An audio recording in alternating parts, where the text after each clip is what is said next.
பிரியமானவர்களே, ஆண்டவராகிய இயேசு கிறிஸ்துவின் நாமத்தினாலே உங்கள் யாவரையும் நான் அன்போடு கூட வாழ்த்துகிறேன். எல்லாருமே சந்தோஷமா இருக்கிறீங்களா? இந்த நாளிலே தேவனாகிய கர்த்தர் நம்மோடே கூட பேசுகிற ஒரு வார்த்தை என்னவென்றால், 96ஆம் சங்கீதத்தினுடைய 9ஆம் வசனம். பரிசுத்த அலங்காரத்துடனே கர்த்தரை தொழுது கொள்ளுங்கள், பூலோகத்தாரே நீங்கள் யாவரும் அவருக்கு முன்பாக நடுங்குங்கள். இந்த வார்த்தையை கேட்டுக்கொண்டிருக்கிற எனக்கன்பான தேவனுடைய பிள்ளைகளே, தேவனுடைய வார்த்தை சொல்லுகிறது, பரிசுத்த அலங்காரத்துடனே தேவனை தொழுது கொள்ள வேண்டும்.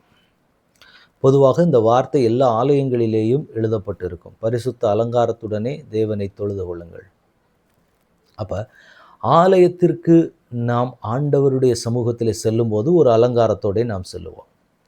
எல்லாருக்குள்ளேயுமே ஆலயத்திற்கு செல்லுவதற்கு அப்படின்னு சொல்லி ஒரு சில காரியங்களை நாம் வைத்திருப்போம். ஆலயத்துக்கு போகும்போது இப்படி தான் போகணும், இப்படி தான் இருக்கணும் அப்படின்னு சொல்லி தேவனை தொழுது கொள்வதற்கு முன்பதாக இந்த மாதிரி சில காரியங்களை நம்ம வைத்திருப்பது உண்டு.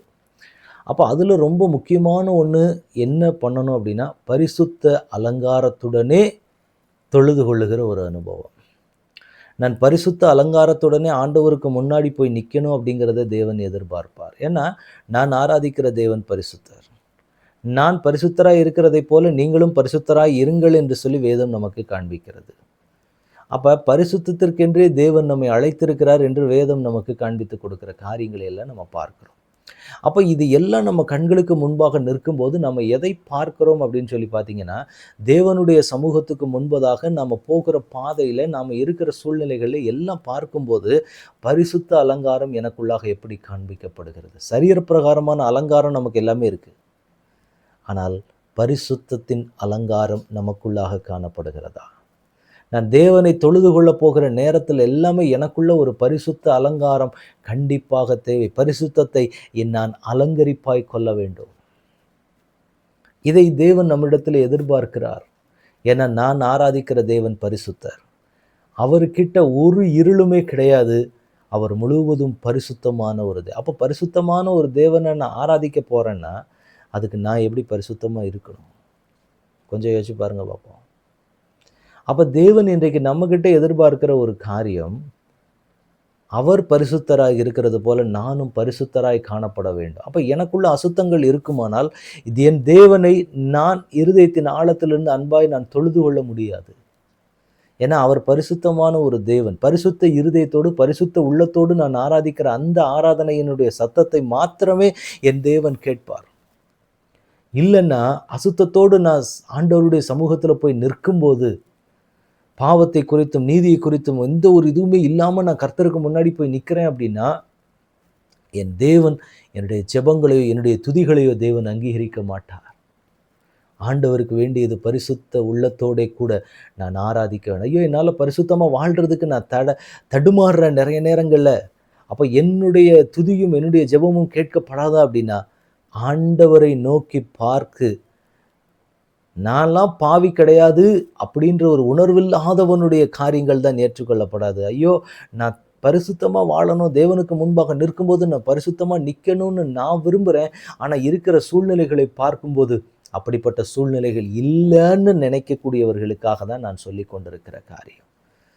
ஐயோ, நான் தடுமாற, எனக்கு அந்த தடுமாற்றம் நிறையவே இருக்குங்க. நிறைய நேரங்களில் நான் ரொம்பவே தடுமாறுறேன். ஐயோ, இது என்ன ஆக போகுதோ, நான் பரிசுத்தமாக தேவ சமூகத்துக்கு முன்னாடி நிற்கணும்னு தான் நான் நினைக்கிறேன். அதனால் என்னால் நிற்க முடியாதபடிக்கு ஒரு தடுமாற்றத்தில் ஒரு போராட்டத்தில் நான் நிற்கிறேன் அப்படின்னு நிற்கும்போது அந்த உடஞ்ச இருதயத்தோடு ஆண்டவருடைய சமூகத்துக்கு நீங்கள் போய் நின்று நீங்கள் ஜெபிக்கும்போது நிச்சயமாய் தேவன் அதற்கேற்ற பலனை ஆண்டவர் உங்களுக்கு கொடுப்பார். அந்த பரிசுத்தத்துக்குள்ள ஆண்டவர் உங்களை கொண்டு வந்து உங்களை நடத்துகிற காரியங்கள் ஆச்சரியமாக இருக்கும்.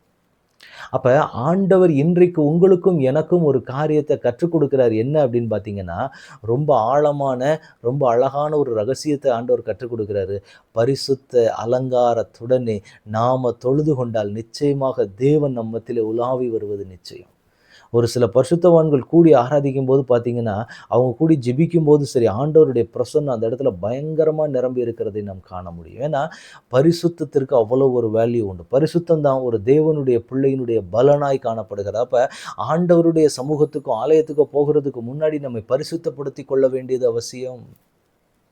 அப்போ பரிசுத்தத்துக்கு முன்பதாக எந்த சத்துருவும் நிற்க முடியாது. நீங்கள் பரிசுத்தமாக மாத்திரம் ஆண்டவருடைய சமூகத்துக்கு முன்பாக போய் நின்று எல்லா காரியத்தையும் நீங்கள் செய்து பாருங்கள். சத்துரு அந்த இடத்துல கிட்ட கூட நெருங்க முடியாது. ஆனா, நம்மை அந்த பரிசுத்த வாழ்க்கைக்கு உள்ள நிக்க முடியாதபடிக்கு தான் சத்துரு பயங்கரமா போராடுவான். அப்ப அந்த போராட்டத்தையும், அந்த தடையையும் நாம ஒட்டச்சு தெய்வ சமூகத்துக்கு முன்பாக நின்று நாம ஜெபிக்க வேண்டியது அவசியம். அப்ப இன்றைக்கு வரைக்கும் அந்த ஒரு பரிசுத்த குலைச்சலின் போராட்டத்துல தான் நான் நிக்கிறேன் அப்படின்னா, இன்னைக்கு ஆண்டவர் நமக்கு ஒரு ஐடியா குடுக்குறாரு. ஒப்புக் கொடுங்க ஆண்டவருடைய சமூகத்துல. அவர் பரிசுத்தம் பண்ணுகிற ஒரு தேவன் தானே! அப்ப அவரிடத்துல போய் நம்ம சொல்லலாமே, ஆண்டவரே நான் பரிசுத்தமா நிக்கணும், பரிசுத்த அலங்காரத்த எனக்குள்ள கொண்டு வரணும்னு தான் நான் நினைக்கும் போதெல்லாம் பல தடைகள், பலவிதமான போராட்டங்கள் இருக்குது. இந்த சூழ்நிலையை நீங்க பொறுப்படுத்திக் கொள்ளுங்கன்னு சொல்லி கர்த்தரிடத்துல நாம ஒப்புக் கொடுக்கும்போது, அவர் எனக்கு அதை தாங்குகிற பலனை கொடுப்பார். அப்ப அந்த சத்துவத்த, அந்த பலன கர்த்தரே எனக்கு குடுக்கும்போது என்ன ஆகும் அப்டின்னா, ஆட்டோமேட்டிக்கா நான் கர்த்தருடைய சமூகத்துல போய் நின்று, கர்த்தருக்கு பிரியமானவனாய் நான் நிற்க முடிகிறது. அப்ப பரிசுத்த அலங்காரம் எனக்குள்ள ஆட்டோமேட்டிக்கா வர ஆரம்பிச்சது. அப்ப இன்னைக்கு நம்ம ஆண்டவரிடத்துல கேட்க போறோம். ஆண்டவரே பரிசுத்த அலங்காரத்தை எனக்கு தருவீராக. உங்களை தொழுது கொள்ளும்போது நான் சந்தோஷத்தோடும், மனமகிழ்ச்சியோடும் தான் நான் தொடர்ந்து தொழுது கொள்ளணும். இன்னைக்கு ஆண்டவரிடத்துல கேட்கலாம், அந்த பரிசுத்த அலங்காரத்தை கர்த்தர் எங்களுக்கு தருவீராகன்னு. ஆண்டவரே உம்முடைய கரத்துல எங்களை ஒப்புக் கொடுக்கிறோம் ஆண்டவரே. பரிசுத்த அலங்காரத்துடனே தொழுது கொள்ளுங்கள்னு சொன்ன வார்த்தையின்படி, அப்பா எங்களுக்குள்ள அந்த பரிசுத்த அலங்காரம் காணப்படட்டும். எங்களுக்குள்ள பரிசுத்தத்துக்கு இருக்கிற தடுமாற்றங்கள் மாறட்டும் ஆண்டவரே. அப்படியே உங்க பாதத்துல எங்களை அர்ப்பணிக்கிறோம். பரிசுத்த அலங்காரத்துல உம்மை தொழுது கொள்ள கர்த்தர் கிருபை செய்யும்படி நான் ஒப்புக் கொடுக்கிறேன்ப்பா. பரலோகத்தின் தேவனுடைய கரத்திலே எங்களை ஒப்புக் கொடுக்கிறோம். பரலோகத்தின் தேவன் எங்களை ஆளுகை செய்யுங்கப்பா. எல்லா தடைகளும் மாறட்டும். எல்லா சூழ்நிலையும் மாறட்டும். பரிசுத்த ஆவியானவருடைய கரத்துக்குள்ள எங்களை ஒப்புக் கொடுக்கிறோம்.